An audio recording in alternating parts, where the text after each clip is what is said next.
अस्सलाम वालेकुम नाज़रीन, आप देख रहे हैं सोचना होगा और मैं हूं डॉक्टर सजाद बुखारी। 15 अगस्त फॉल ऑफ काबुल के बाद जितनी भी डेवलपमेंट हुई है उससे पाकिस्तान टेलीविज़न आपको गाए बगाए आगाह कर रहा है और अब अफ़गानिस्तान इस्तेहकाम चाहता है और अफ़गानिस्तान में फ़ौरी तौर पर इंसानी बहरान से बचने के लिए और ग़िज़ाई किल्लत से बचने के लिए और मज़ीद इकनॉमिक क्राइसिस से बचने के लिए पाकिस्तान पेश है और पाकिस्तान अपनी तमाम तर सिफारती कोशिशों के सिलसिले को भी जारी रखे हुए है। लेकिन दूसरी जानिब हम ये देख रहे हैं कि हिंदुस्तान एक स्पॉइलर जो कि अब भी अफ़गानिस्तान के इस्तेहकाम में बिगाड़ पैदा कर रहा है और पाकिस्तान और अफ़गानिस्तान के माबैन एक गलतफहमियाँ पैदा करने की कोशिश कर रहा है। आपने देखा होगा अर्नब गोस्वामी बड़े मायानाज एंकर हैं हिंदुस्तान के, वो मरीख पे बैठ के अक्सर प्रोग्राम किया करते हैं और उनका प्रोग्राम भी रात 28:0777 पे चलता है, क्योंकि मरीख का प्रोग्राम इसी तरह का प्रोग्राम होता है, हमेशा झूठ का सहारा लेते हैं। आपको याद होगा उनकी गुप्ता चैट भी पकड़ी गई, जो ख़ास तौर पर पुलवामा का जो एक ड्रामा रचाया गया उसमें वो बड़े पेश थे। एक दफ़ा उनकी गिरफ्तारी भी हुई इस झूठ पे। और इंडियन रिपब्लिक टीवी के ये ऑनर हैं और ये हमेशा पाकिस्तान के ख़िलाफ़ एक मुहिम जोई का हिस्सा रहे हैं, बल्कि एक सरकारी सतह पर जो है इनको बीजेपी की जानिब से एक सपोर्ट हासिल होती है। लेकिन अब तो उन्होंने कमाल ही कर दिया जी। अब उन्होंने काबुल में जो सरीना होटल है या मकामी होटल है उसके 5 फ्लोर बना दिए, क्योंकि अब हमें ऐसा लगता है कि आने वाले दिनों में काबुल में जो ट्विन टावर है उसकी टॉप फ्लोर पर या आखिरी छत पर बैठ के वो मरीख से बराह रास्त प्रोग्राम भी किया करेंगे। इस तरह का झूठ बोलना और कुछ एथिक्स होते हैं मीडिया के, कुछ कवानीन होते हैं, कुछ उसूल, कुछ ज़ाब्ते होते हैं, उन तमाम तर को रोनते हुए ये एंकर जो है वो भड़के मारते रहते हैं हमेशा और पाकिस्तान के खिलाफ बैशिंग करते रहते हैं। अफ़गानिस्तान इस वक्त जिन मुश्किलात और माली बहरान का शिकार है उसके लिए दुनिया क्या कंट्रीब्यूट कर रही है, और दूसरी तरफ आपने एंटोनी ब्लिंकन की उस कांग्रेस को ब्रीफिंग देते हुए जो पाकिस्तान के खिलाफ गुफ्तगू हुई उसे भी सुना, और प्राइम मिनिस्टर ने CNN को एक खुसूसी इंटरव्यू दिया और उसे काउंटर किया। उन्होंने कहा ये मुझे अच्छा नहीं लगा, और जिस तरीके से उन्होंने पाकिस्तान की वो खिदमात और विड्रॉल में जो मदद की वो तमाम तर को उन्होंने पीछे रख के इस तरह की स्टेटमेंट्स दी। अमरीकी सहाफ़ी ग्लेन बैक ने आज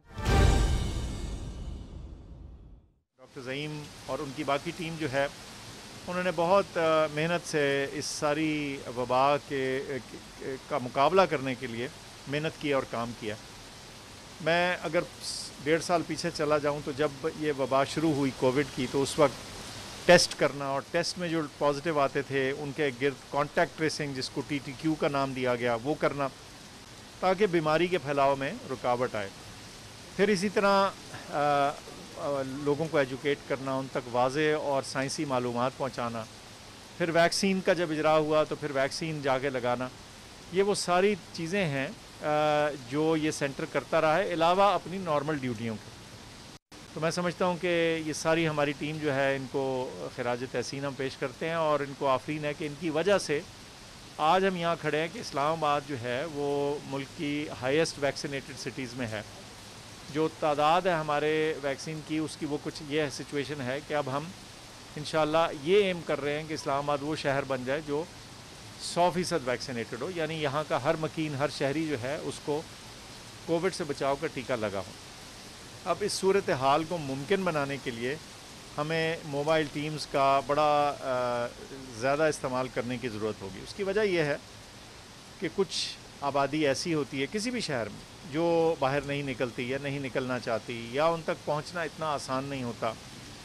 अक्सर गरीब लोग होते हैं या उनके वसाइल ऐसे नहीं होते कि वो दिन में कोई भी टाइम छुट्टी करके या अपने काम से फारिग होकर आ सकें। तो ऐसी सूरत हाल में बजाय इसके कि हम इंतज़ार करें कि वो वैक्सीनेशन सेंटर पे आएंगे, तो वैक्सीनेशन सेंटर उन तक पहुँचाया जाता है, और ये मोबाइल वैक्सीनेशन का कॉन्सेप्ट है। तो इसके ज़रिए हम कोशिश कर रहे हैं कि जो हमारी टीमें हैं, और हमारी टीम में जो गाड़ी है उसको चलाने के लिए जो ड्राइवर तो होता ही है, लेकिन साथ वैक्सीनेटर होता है, डॉक्टर होता है, खातून होती है, ताकि हर तरह के सवालात का जवाब दिया जा सके उनके ज़रूरियात के मुताबिक। तो ये पूरी टीम हमारी 4 लोगों को की जाती है और ये इंश्योर करती है कि प्रॉपर वैक्सीनेशन हो सके। इस सारी बात का फ़ायदा क्या होगा? जब आपका शहर, हमारा शहर इस्लामाबाद जो है वो 100% वैक्सीनेटेड हो जाएगा, तो फिर बीमारी जो है उसको फैलने में बहुत मुश्किल हो जाती है। तो हम उस सूरत हाल में आने के काबिल होंगे कि हम कहें कि भाई ये मास्क से, ये जो दीगर हमारे पाबंदियां हैं, इनसे हम मुकम्मल तौर पे जान छुड़ा सकें। तो मेरी एक दरख्वास्त आपके ज़रिए, मीडिया के ज़रिए ये भी होगी कि जब ये टीम्स आपके यहाँ आती हैं तो ज़रूर वैक्सीन लगाइए। एक बात, ये मौसर वैक्सीन है। दूसरी, हुकूमत ने ख़रीद के दिया या मुहैया किया। नंबर 3, ये अफादियत रखती है, यानी आपको ये बीमारी से बचाएगी। बहुत बुरे असरात हैं बीमारी के, तो उनसे बचने के लिए ये वैक्सीन अच्छी चीज़ है। और अगर आपने एक डोज़ लगवा ली है तो ये याद कराता चलूँ कि दूसरी डोज़ में कोई किसी किस्म का, जैसे कहते हैं ना, गैप ना छोड़ें। 4 हफ्ते अगर गुजर गए हैं तो जाके वैक्सीन लगवाइए। एक खुसूसन मैं मैसेज ये भी देना चाहता हूँ, जो ख़वातीन हामला हैं या बच्चों को ब्रेस्ट फीड कर रही हैं, वो भी ये वैक्सीन लगवा सकती हैं सेफली। तो किसी सूरत में भी आप अपने आप को मौका ना छोड़ें इस वैक्सीन के ज़रिए अपने आप को, अपने घर वालों को, दीगर लोगों को कोविड से बचाव की खातिर। इसके अलावा आजकल मौसम ऐसा है, अभी भी बारिश हो रही है, मौसम ऐसा है जहाँ कहीं पानी खड़ा हो उसको खड़ा ना होने दें, क्योंकि जो डेंगू का मच्छर होता है वो ज़ाहिर है पानी में पलता है, तो ऐसा मौका ना हो देना दें जिसके ज़रिए डेंगू खुदा न खास्ता फैले। तो ये भी एक मैसेज था जो मैं चाहता था कि मौके और सीज़न की मुनासबत से आपको दे पाऊँ। आपकी तवज्जो का बहुत शुक्रिया, और इंशाल्लाह हम इस DHO ऑफिस की मदद से और इनकी मेहनत से इस बीमारी से निकलने के में काबिल होंगे। शुक्रिया। मुआवन ख़ुसूसी सेहत डॉक्टर फैसल सुल्तान इस्लामाबाद में PTV न्यूज़ से ख़ुसूसी गुफ्तगू कर रहे थे। उन्होंने कहा कि तिब्बी अमले की बदौलत आज हम इस काबिल हुए हैं कि कोरोना की वबा से मौसर तरीके से निमट रहे हैं। चाहते हैं कि इस्लामाबाद को मुकम्मल वैक्सीनेटेड शहर बनाया जाए। इस्लामाबाद वो वाहिद शहर है जिसकी 50% आबादी मुकम्मल तौर पर वैक्सीनेशन करवा चुकी है। उन्होंने मज़ीद कहा कि कोरोना की वबा से निमटने के लिए मौसर इक़दाम उठाए गए हैं। ये थी ताज़ा तरीन।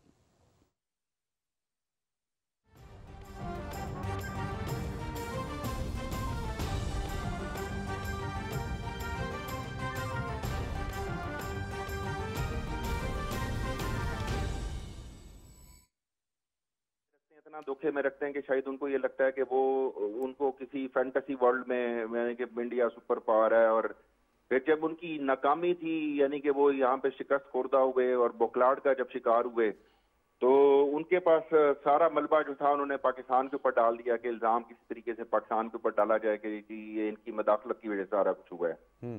तो और उसके लिए जाहिर है थोड़ा सा आपके पास एक हाजिर जवाबी भी होनी चाहिए और थोड़ा सा नॉलेज भी होना चाहिए। तो वो बेसिकली वो जो इंसिडेंट हुआ था, वो मैं उसके सोर्सेस को चैलेंज कर रहा था, और मैंने उसको कहा कि मुतादिद बार के आपकी हर क्रूशल मोमेंट के ऊपर जो है ना वो आपकी इंटेलिजेंस जो है ना हमेशा फेल हुई है। तो उसको काउंटर रिप्लाई में उसने कहा कि जी ये कि आपके लोग वहाँ अभी भी मौजूद हैं वहाँ पे पाकिस्तानी कुछ 5th फ्लोर के ऊपर, और ये इस तरह से डटाई के साथ झूठ बोलना कि शायद एक वक्त में मुझे भी फील हुआ कि मतलब बड़ा क्रेडिबल सोर्स होगा इसका कि जो कमरे नंबर बताने को तैयार हो गया है या उनके डिनर को बताने को तैयार हो गया है। अब्दुल समद साहब ये बताइएगा, आज एक ट्वीट थी और मैं भी बड़ा हंसा हूँ, मैं काफ़ी इन चीज़ों को बड़ा क्लोजली वॉच करता हूँ, देखता रहता हूँ। ये कहीं मरीख से तो प्रोग्राम नहीं करना शुरू कर दिया अर्नब गोस्वामी ने? पता चले कि एक दिन वो मरीख पे बैठे और अफगानिस्तान में काबुल में ट्विन टावर के टॉप पे बैठ के जो है ना वहां से वो बराह रास्त प्रोग्राम करने लगे। आप उनसे कुछ भी एक्सपेक्ट कर सकते हैं। कल को हो सकता है कि वो इस तरह का कुछ वो ये शोशा भी छोड़ देंगे जी हमारी टीम जो है ना वो पहुंच गई है मरीज के ऊपर। तो उनकी रियलिटी से कोई ताल्लुक नहीं होता। हमारे यहाँ का मीडिया जो है वो बहुत मैच्योर है, और अगर इंटरनेशनल स्टैंडर्ड्स को देखा जाए तो उसके मुताबिक भी, या जो बाकी बाहर की दुनिया से मुआवजा किया जाए तो माशाल्लाह से बहुत ही मैच्योर मीडिया है। उनका तो कोई शायद कोई बॉलीवुड टाइप का कोई सनसनी, इतनी ज्यादा सनसनी के आप खुद भी बाज़-औक़ात, और फिर उस पर शर्मिंदा भी ना होना कि क्या क्या लगा देना और क्या देना कि जी वो ये तो मैं इस तरह से कर रहा था उस तरह से, यानी कि कोई शर्मिंदगी नहीं, कुछ नहीं। और मुतादिद बार उनके फैक्ट चेक्स ने उनको कितनी बार रिफ्यूट किया। ये ब्रिटिश में, इंग्लैंड में ये बैन हुआ है, मगर उनके यहाँ शायद एक नैरेटिव ऐसा बिल्ड किया जाता है कि उनको वो वॉर हिस्टीरिया और अपनी कौम को ये कहना कि शायद हम ही वो सुपर पावर है और हम ही सारा कुछ हैं। तो वो अपनी इस तरह के झूठ से तो आप किसी और का तो नुकसान नहीं कर रहे होते, झूठ अपने आप को धोखा दे रहे होते हैं। वो अपने इसी धोखा दे की वजह से ना वो आपको पता है कि कहाँ पे वो नाकाम हुए हैं। बहुत शुक्रिया अब्दुल समद याकूब साहब हमारे साथ मौजूद थे, और अर्नब गोस्वामी को स्नब करने वाले, उनको रिप्लाई करने वाले और उनकी झूठी खबर को काउंटर करने वाले, और झूठी जो उनकी इंटेलिजेंस रिपोर्ट थी उसमें भांडा फूट गया, बीच सड़क में फूटा। कैसे फूटा वो आप सब ने देखा, और सोशल मीडिया पर भी इसके बड़े वीडियो क्लिप और टॉप ट्रेंड इस टाइम चल रहा है, उस पर भी हमने बात की है, इंट्रो में भी बात की है। Lieutenant general retired Amjad Sheikh साहब हमारे साथ मौजूद हैं। जनरल साहब बहुत शुक्रिया। जी शुक्रिया। जनरल साहब फरमाइएगा, प्रोपेगेंडा है, डिस इन्फो की बात करें, ब्रिटिश मीडिया रेगुलेटर्स की जानिब से पाबंदी की बात करें, बार बार फिर इसी अर्नब गोस्वामी की गुप्ता के साथ जो व्हाट्सएप चैट है पुलवामा के हवाले से, वो सारी भी पकड़ी गई, ये खुद गिरफ्तार भी हुए। जनरल साहब कोई एथिक्स होते हैं, कोई कुछ कवानीन होते हैं मीडिया के, एंकर पर्सन जो है वो क्रेडिबल एक सोर्स के साथ बात करता है, ये हो क्या रहा है? ये इंडियन मीडिया और एंकर्स को क्या बाकायदा सरकार जो है वो व्हाट्सएप करती है कि आप ये सब कुछ करें? बिस्मिल्लाहिर्रहमानिर्रहीम। देखिए वहां पे इसको गोदी मीडिया कहते हैं। ये मीडिया टोटली हुकूमत के इशारों पे चलता है, बल्कि ये कह लीजिए कि जो ट्वीट्स आप पुलवामा वाले बात कर रहे हैं वो इसको इंडियन इंटेलिजेंस ने फीड किए हुए, ये वहां से इंफॉर्मेशन लेता था और लेके तो ये आगे ट्वीट्स में वो चला रहा था, तो इसको पता था एग्जैक्टली कि आगे क्या होने वाला है। तो ये शख्स जो है ये इंटेलिजेंस का, उनकी इंटेलिजेंस का हिस्सा है। दूसरी चीज ये है कि ये शाह से ज्यादा लॉयल हो जाते हैं और फिर झूठ में बढ़ते जाते हैं। आपने बड़ा अच्छा किया कि जो इस पे प्रोग्राम कर रहे हैं, क्योंकि हमारी ये जिम्मेदारी है कि इनका झूठ, हर झूठ इनका जो है वो चैलेंज किया जाए, उसको पब्लिक के सामने लाया जाए, उसको इंटरनेशनल मीडिया के सामने लाया जाए। ये लोग ना तो डिटाई है, शर्म तो है ही नहीं। जब डिसइंफो लैब पकड़ी गई थी और उसका इतना बड़ा नेटवर्क एक्सपोज हुआ था, तो मेरा ख्याल था कि शायद ये इंटरनेशनल शेमिंग के बाद, क्योंकि वो तो यूरोपियन यूनियन में पकड़ी गई ना, हमने तो नहीं यहाँ पे पकड़ा था उसका केस, तो मेरा अंदाजा था, मैंने कहा शायद इसके बाद ये रुक जाए और इनको कुछ ख्याल आए कि हमारी इज्जत कोई नहीं रही। लेकिन इज्जत उसकी होती है जो इज्जत जिसकी हो तो वही सामने आती है, जिसकी इज्जत ही कोई ना हो तो उसने क्या परवाह करनी है। सही है। ये लोग झूठ बोल बोल के अपना सारा काम इसी तरह चलाते हैं। उसका नतीजा क्या हुआ? नतीजा उसका ये निकला है कि इनकी पब्लिक में एक ऐसा माइंडसेट बन चुका है, एक ऐसा वो जहनियत बन गई है, ये सोच आ गई है कि भारत इस खित्ते में एक सुपर पावर है, वो जो चाहे कर सकता है। जब इन्होंने, आप पुलवामा वाला किस्सा हुआ तो उन्होंने कहा जी हम तो जाके 300 लोग मार आए हैं वहां पे, और फिर इन्होंने इसी तरह एक स्ट्रेटेजिक स्ट्राइक की बात की थी कि जी हमने एक स्ट्रेटेजिक स्ट्राइक की है। इन चीजों के नामो निशान नहीं। वहां पे वो अब अंदर अपने ही जंगल वगैरह में किधर वो बना के छोटी सी क्लिप बना के तो वो सोशल मीडिया पे डाल देते हैं। इनके लोगों को अब प्रॉब्लम ये हो चुकी हुई है कि ये बिला वजह एक ऐसी जहनीत में आ गए हैं जहां ये समझते हैं कि पाकिस्तान नहीं और ये अमेरिका है। बिल्कुल सही कह रहे हैं। तो ये वो चीज है ना, जो मैं समझता हूँ कि जो कैपेबिलिटी आपके पास होती नहीं, जो आपकी अहलियत नहीं, लेकिन अगर आपके अवाम वो समझना शुरू कर दें आपके झूठ की वजह से कि हमारी ये अहलियत है, और कल किसी जंग में या किसी और चीज में आपको सेटबैक हो, तो फिर वो अवाम जो है वो बर्दाश्त नहीं कर सकते। सही कह रहे हैं आप, सही ये कह जो रहे हैं। अभी नंदन वाला जो किस्सा हुआ, हाँ जी, वो इन्होंने किस तरह गोल किया, वहां पे इन्होंने उसको जाते ही मेडल शेडल देने शुरू कर दिए, बहादुरी के मेडल दे दिए, उसका एक जुलूस निकाल दिया कि जनाब ये बड़ा हीरो है हमारा।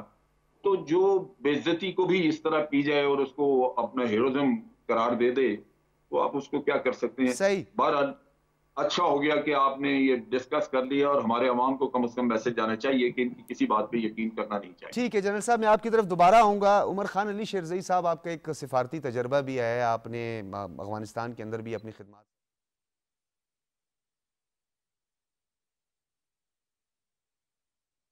अल्लाहु अकबर, अल्लाहु अकबर, अल्लाहु अकबर,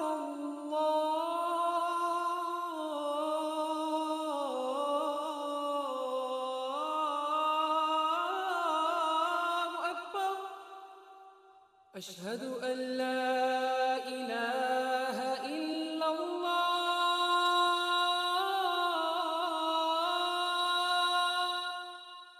अशहदु अल्ला इलाहा इल्लल्लाह, अशहदु अन्न मुहम्मदर रसूलुल्लाह,